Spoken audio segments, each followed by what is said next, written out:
In this example, we're going to compose the rational functions g and f.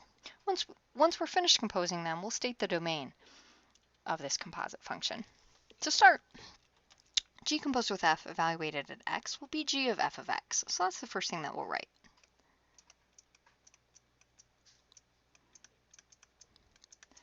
And so inside our function g, we're going to have f of x. Now, when we find g of f of x, which is how that expression reads, we put f of x inside our function g. So to start, I'll write g of, and then inside there I'll have 5 over x plus 4, which is how f of x is defined. G is defined by g of x equals 3x over the quantity 2x minus 1. So to apply this function g, it will follow that same rule, but every time I see an instance of x, I'll replace it with the expression for f of x. So what this will look like then is I'll have, and this will result in a complex fraction. So in this numerator, I'll have 3 times that quantity 5 over the quantity x plus 4. And then in that denominator, I'll have 2 times 5 over the quantity x plus 4 minus 1 down there in that denominator. So to simplify, so that is the composite function, but I need to simplify it fully. And to do so, I want a single numerator and a single denominator. So to simplify this complex fraction, I'll multiply it by the LCD of all of those what I would call internal denominators. So I can see that the numerator has an expression which has x plus 4 in its denominator, and that main denominator also has an expression which has x plus 4 in its denominator. So I'll multiply this main rational expression then by x plus 4 over x plus 4. And what this will do then is it will get rid of all of those what I would call internal denominators again. So we'll put this expression here. We've got 5 over x plus 4 still. And here we've got 2 over that 5 over x plus 4 minus 1. Now we want to keep in mind that we've multiplied the entire numerator and entire denominator, each by x plus 4. So this numerator will simplify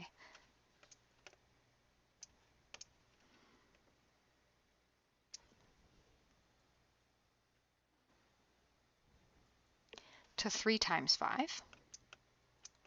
And in that denominator, that entire denominator is multiplied by x plus 4. So we will have to distribute that expression x plus 4 across that subtraction.